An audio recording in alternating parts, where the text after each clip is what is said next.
में मुख्यमंत्री भजनलाल शर्मा के शपथ लेने के साथ ही पेपर लीक और गैंगस्टरों के खिलाफ अब पुलिस ने एसआईटी का गठन करना शुरू कर दिया है और एसआईटी का गठन के साथ ही अब ये शिकंजा कसा जाएगा। राजस्थान पुलिस पेपर लीक मामले में फरार चल रहे मुख्य षड्यंत्रकारी सुरेश ढाका की तलाश करेगी।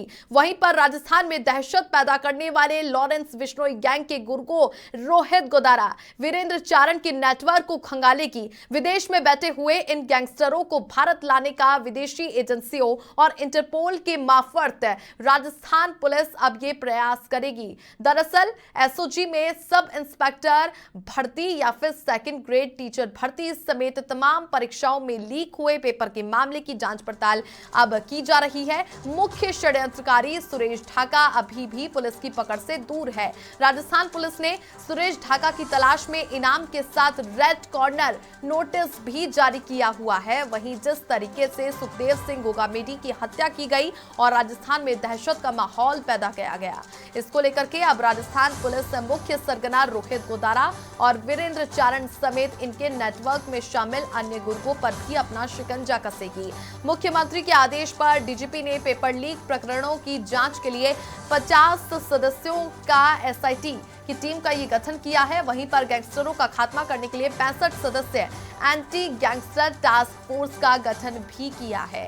एडीजी वीके सिंह और एडीजी दिनेश एमएन को ये जिम्मेदारी सौंपी गई है। खास बात यह है कि दोनों ही मामलों में बनाई गई एसआईटी में उन सभी आलाधिकारियों और पुलिसकर्मियों को शामिल किया जाएगा जो कि पहले से ही इन प्रकरणों की गहनता से जांच पड़ताल कर रहे हैं। अब लगातार मुख्यमंत्री भजनलाल शर्मा की सरकार के गठन के बाद में अब एक्शन मोड में बीजेपी हो चुकी है। राज्य में जिस तरह से पेपर लीक हो गया, अपराधी हो गए, गैंगवार हो गए, इन सभी की रोकथाम के लिए एसआईटी का गठन किया गया है। ज्यादा जानकारी के साथ यादवेंद्र शर्मा मेरे सहयोगी जुड़ चुके हैं। यादवेंद्र, राजस्थान में अपराध को पूरी तरीके से खत्म करने के लिए ये बड़ा एक्शन है। भजनलाल सरकार का आदेश के तहत एसआईटी का गठन भी किया गया है और बड़े यहाँ पर जो चर्चित ऑफिसर्स हैं उनको शामिल किया गया है इन टीमों में। देखिए छवि, निश्चित तौर पे चूंकि पेपर लीक प्रकरण की जांच जो है एसओजी कर रही है और उसमें मुख्य जो आरोपी है सुरेश ढाका, वो अभी तक पुलिस की पकड़ से दूर है। उस पर रेड कॉर्नर नोटिस जो है वो राजस्थान पुलिस की ओर से जारी किया हुआ है। इसके अलावा इनाम भी सुरेश ढाका के ऊपर घोषित किया हुआ है।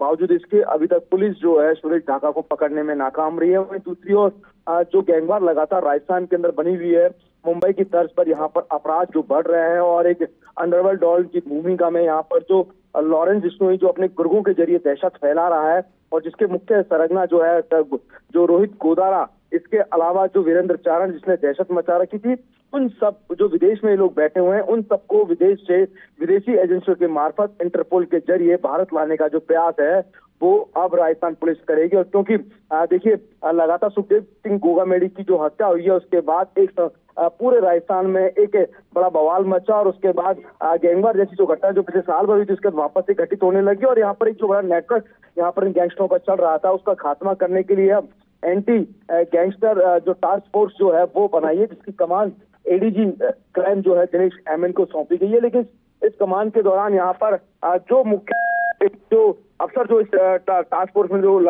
शामिल किए हैं वो वही लोग हैं जो आनंदपाल एनकाउंटर के दौरान शामिल रहे थे, ऑपरेशन के दौरान शामिल रहे थे। इसके अलावा पपला मुझे जो पकड़ा गया था तो ऑपरेशन के दौरान जो पुलिसकर्मी शामिल थे उन सभी पुलिसकर्मियों को इस टास्क फोर्स के अंदर शामिल किया जाएगा। और इससे दूसरी चीज, जो पेपर लीक के जो प्रकरण चल रहा है उस पेपर लीक के प्रकरण में एसओजी की जांच कर रही है। जिस प्रकरण में जो पहले भूपेंद्र चारण को पकड़ा गया था बेंगलुरु से यहाँ पर, के अलावा जो अन्य जो शेर सिंह जो था जिसने पेपर लीक किया था सेकंड ग्रेड टीचर का, इन सबकी जो जांच जो पहले एसओजी के आला अधिकारी कर रहे थे या पुलिस जो उदयपुर पुलिस के जो आला अफसर जांच कर रहे थे उसमें जो पुलिसकर्मी शामिल थे उन सबको पेपर लीक के इस प्रकरणों की जांच करने के लिए एसआईटी के अंदर शामिल किया। चलिए, बहुत शुक्रिया यादवेंद्र तमाम जानकारियां साझा करने के लिए। फुल यहाँ पर साफ जाहिर होता है कि राजस्थान सरकार अब एक्शन मोड में है और अपराधियों पर जल्द ही शिकंजा कसने के लिए अब ये एसआईटी का गठन किया गया है। तमाम यहाँ पर बड़े ऑफिसर्स को लगाया गया है।